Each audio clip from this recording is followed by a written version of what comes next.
Hello student and my dear friends.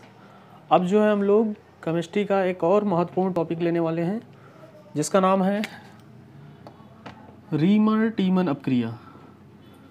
Reamer टीमन अपक्रिया, ये भी अपक्रिया जो है बहुत ही महत्वपूर्ण अपक्रिया है। ये भी कई बार जो है आपके एग्ज़ाम में जो है बोर्ड के पूछा गया है। तो इस अपक्रिया को हम लोग देखेंगे आज। चलिए पहले मैं केवल जो है इसका रिएक्शन दे रहा हूँ और उसके बाद इस रिएक्शन की क्रियाविधि में जो है बताऊंगा। तो देखिए ये रिएक्शन जो है किस प्रकार से पूछा जाता है। इसमें हम लोग फिनाल लेते हैं रिएक्टेंट के रूप में। फिनाल लिया और फिनाल की क्रिया जो है होती है सबसे पहले NaOH के साथ और उसके बाद क्लोरोफॉर्म के साथ CHCl3 के साथ और उसके बाद इसका जो है तीसरे नंबर पे एसिडिक हाइड्रोलिसिस कराया जाता है। ठीक है, एसिडिक हाइड्रोलिसिस जिसको हम लोग H+/H2O द्वारा जो है डिनोट करते हैं। तो पहले नंबर पे क्या किया जाएगा, NaOH के साथ क्रिया होगी, उसके बाद जो है CHCl3 के साथ क्रिया होगी, उसके बाद ये, यानी ये तीन रिएक्टेंट जो है ये तीन स्टेप यूज होते हैं और फिनाल की क्रिया कराई जाती है इनके साथ। तो हमें यहाँ पर जो है उत्पाद के रूप में क्या प्राप्त होता है, ध्यान दीजिएगा, उत्पाद के रूप में हमें प्राप्त होता है ये प्रोडक्ट। ठीक है, इसका नाम क्या होगा भाई, इसका IPSC नाम अगर रखना चाहें तो पहला कार्बन इसको लिया जाएगा क्योंकि ये मेन फंक्शनल ग्रुप ये हो गया हमारा। तो ये कार्बन पहला माना जाएगा, ये दूसरा कार्बन माना जाएगा। तो नाम हो जाएगा इसका 2-हाइड्रोक्सी। तो 2 पे हाइड्रोक्सी है और ये पूरा जो कंपाउंड बन रहा है हमारा वो बेंजल्डिहाइड बनना है। तो नाम हो जाएगा 2-हाइड्रोक्सी बेंजल्डिहाइड, या इसका एक और नाम दे सकते हैं हम लोग। इस पोजीशन के रेस्पेक्ट में ये जो है आर्थो पोजीशन हमारा बनेगा और आर्थो पे हाइड्रोक्सी है तो इसका नाम आर्थो हाइड्रोक्सी बेंजल्डिहाइड भी बोल सकते हैं। इसका जो है एक लोकल नेम भी होता है जो कि बहुत ही प्रसिद्ध होता है, सैलिसिल एल्डिहाइड इसको बोलते हैं, सैलिसिल एल्डिहाइड। ठीक है, तो ये चीज़ बनता है। ये रीमर टीमन अपक्रिया की जो है एक रूपरेखा है। इसी रूम में जो है रिएक्शन जो है आपको करना है। इसी रूम में जो है रिएक्शन दिया भी रहता है कि अगर फिनाल की क्रिया हम इन सभी जो है रिएक्टेंट के साथ कराएं तो क्या हमें जो है उत्पाद प्राप्त होगा। ठीक है, सीधा सीधा रिएक्शन जो है इस प्रकार से भी पूछ लिया जाता है, ऐसे लिख दिया जाएगा और यहाँ पर जो है क्वेश्चन मार्क कर दिया जाएगा। ठीक है, या यहाँ पर जो है ए पोर्शन कर दिया जाएगा कि बताइए ए की यहाँ पे क्या बनेगा। ठीक है, जो कि हमने उत्पाद बनाया वही बनेगा। ठीक है, तो चलिए इस रिएक्शन की जो है क्रियाविधि देख लेते हैं कि कैसे ये सारी चीज़ें होती हैं और कैसे जो है ये बनता है। तो चलिए इसका मैकेनिज्म देखिए, मैकेनिज्म। ठीक है, चलिए इसको मिटाल दे रहे हैं पहले उसके बाद इसकी क्रियाविधि देखेंगे हम लोग। चाहे तो आप इसको नोट कर लीजिए।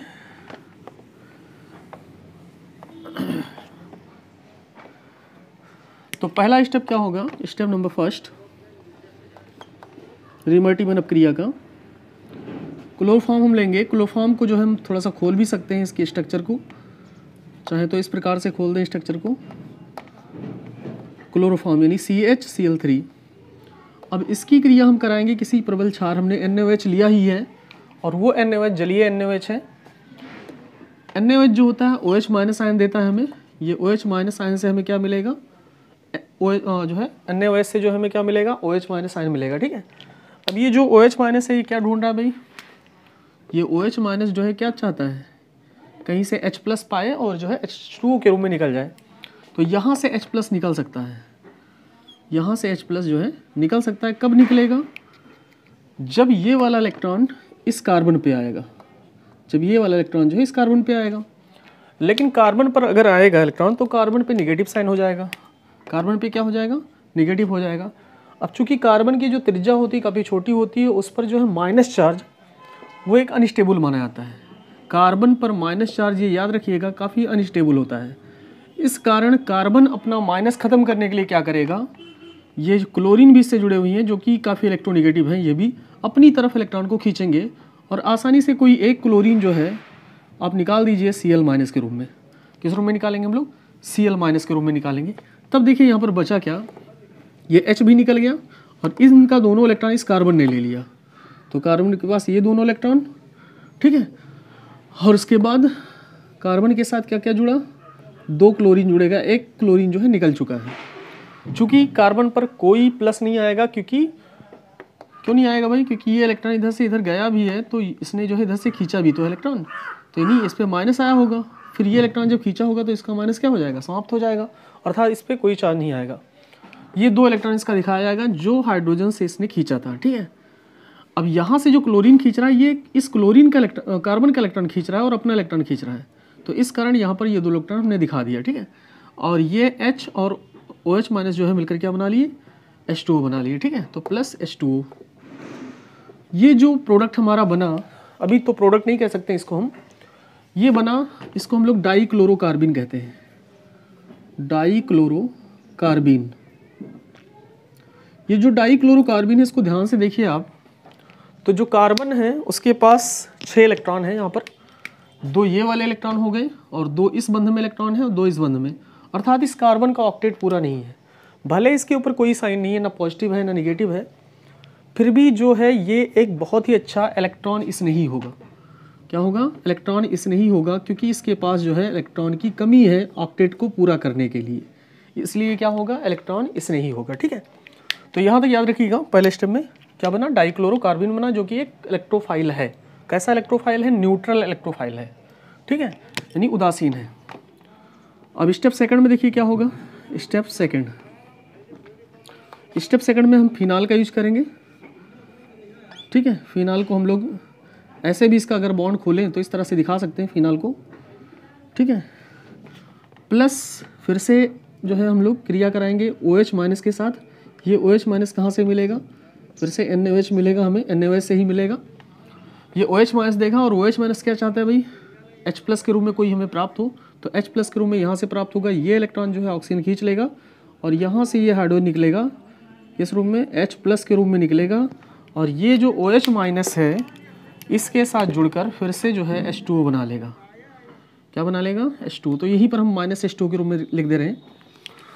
अब देखिए क्या बनना है, अब बन गया फिनॉक्साइड आयन, फिनॉक्साइड आयन, यानी O पे माइनस आ गया, ठीक है। अब देखिए O पे जो माइनस आता है वो रिजोनेंस में भाग लेता है, क्योंकि ये O पे माइनस जो होगा वो प्लस M इफेक्ट दिखाएगा, प्लस मीजोमेरिक इफेक्ट दिखाएगा, यानी इलेक्ट्रॉन को जो है वो रिंग में भेजेगा, किसके लिए, रिजोनेंस के लिए, क्योंकि रिजोनेंस जो स्ट्रक्चर होते हैं वो ज़्यादा स्टेबलाइज माने जाते हैं, ज़्यादा स्थायी माने जाते हैं। तो ये जो माइनस वाला इलेक्ट्रॉन होगा वो यहाँ पर भेजा जाएगा, ठीक है। तो ये वाला जो बॉन्ड का इलेक्ट्रॉन होगा यहाँ पर चला आएगा, ठीक है। इस तरह से कुछ इस प्रकार की संरचना बन जाएगी। किस तरह से संरचना बन जाएगी भाई, यहाँ पर डबल बॉन्ड आ जाएगा और यहाँ पर जो है 2 इलेक्ट्रॉन आ जाएगा और माइनस हमने साइन बना दिया, ठीक है, ये माइनस, और बाकी ये चीज़ रहेगा ही, ठीक। अब देखिए यहाँ पर इलेक्ट्रॉन की अधिकता हो चुकी है। अब ये जो डाईक्लोरोकार्बिन है आएगा, इसके ऊपर अटैक करेगा, तो इसको हम थर्ड स्टेप में ले रहे हैं, स्टेप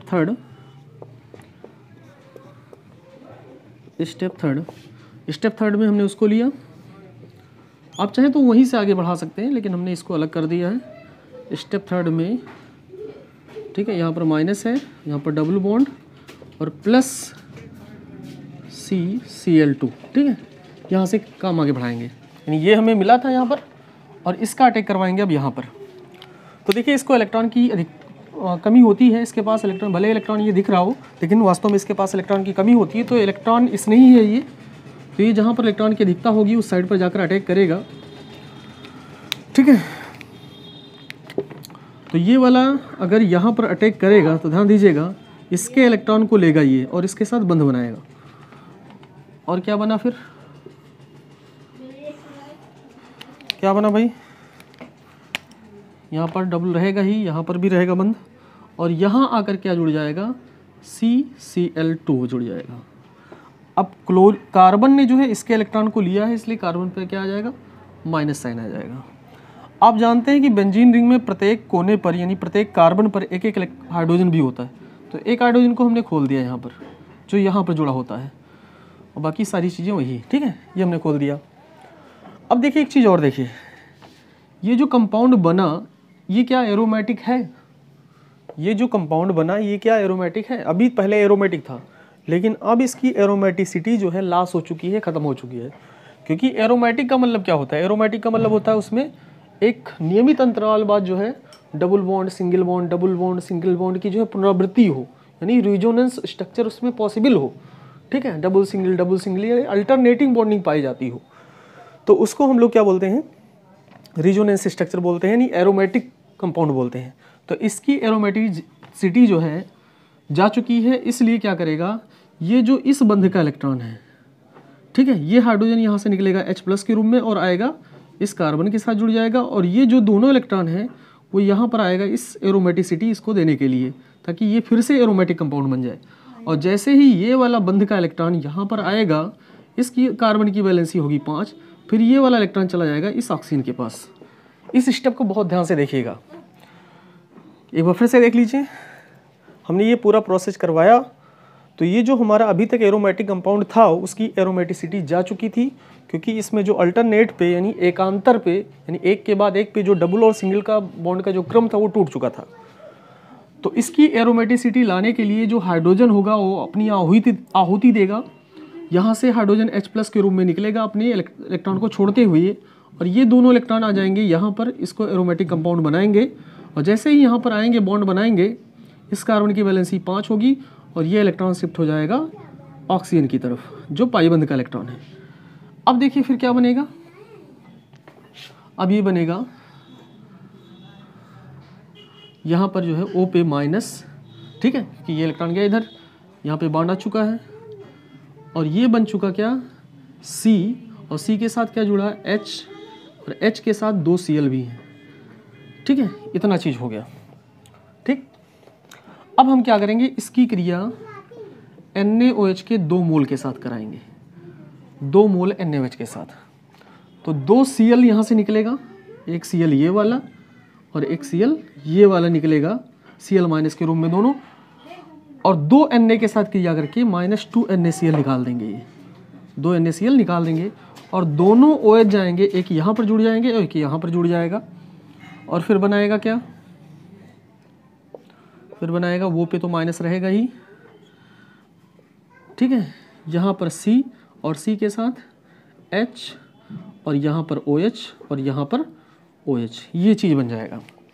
अब एक बात ध्यान रखिएगा आप लोग, या कहीं पर नोट कर लीजिए कि किसी एक कार्बन पर अगर 2 OH ग्रुप हैं, किसी एक कार्बन पर अगर 2 OH ग्रुप हैं, तो वो संरचना काफ़ी अनस्टेबल होती है, अस्थायी होती है, और वहाँ से आप लोग कुछ ना करके तुरंत एक H2O का मोल बाहर निकाल देंगे, एक H2O का मोल बाहर निकाल देंगे। ये चीज़ आप जरूर करेंगे, किसी एक कार्बन से अगर 2 OH हैं तो तुरंत कुछ ना करके वहाँ से H2O बाहर निकालेंगे आप, क्योंकि अनस्टेबल बना जाता है। अब हमने H2O जब बाहर निकाला, ठीक है, तो ये क्या बना भाई, ये क्या बन चुका है, चलिए H2O हमने बाहर निकाला, चलिए इधर ही देख लीजिए, H2O जब हमने बाहर निकाला, ठीक है, तो -H2, ठीक है। अब यहाँ पर क्या बना, अब इसको चाहें तो हम, हाँ एक बॉन्ड यहाँ पर छोड़ दिया था हमने, इसको चाहें तो इस तरह से लिख सकते हैं, क्योंकि अल्टरनेट पे बॉन्ड है, O पे माइनस, और ये क्या बन चुका है भाई, CHO, क्या बन चुका है, CHO हो चुका है, क्योंकि CH और ये यहाँ पर वो यानी CHO हो चुका है, ठीक है। अब लास्ट में बस एक स्टेप और करवाना है हमें, एसिडिक हाइड्रोलिसिस, ठीक है, क्या कराएंगे, एसिडिक हाइड्रोलिसिस, ये H+H2O, इसको लिख सकते हैं हम लोग, यानी H2O निकला ही था, वहाँ से H+ प्राप्त हो जाएगा आपको, और जो है क्या बना लेगा आपका, यहाँ पर OH हो जाएगा और यहाँ पर CHO। यही है आपका कंपाउंड जो हमने बनाया था, क्या नाम था इसका, सैलिसिल एल्डिहाइड या आर्थो हाइड्रोक्सी बेंजल्डिहाइड इसको कहा था, ठीक है। तो इस रिएक्शन का मैकेनिज्म जो है आप लोग बहुत ही ध्यान से देख लीजिएगा, 2-3 बार कम से कम देखिएगा, ताकि जो है एक एक स्टेप आपको समझ में आ जाए। फिर भी अगर कहीं पर कोई दिक्कत है तो कमेंट सेक्शन में ज़रूर बताइएगा। धन्यवाद।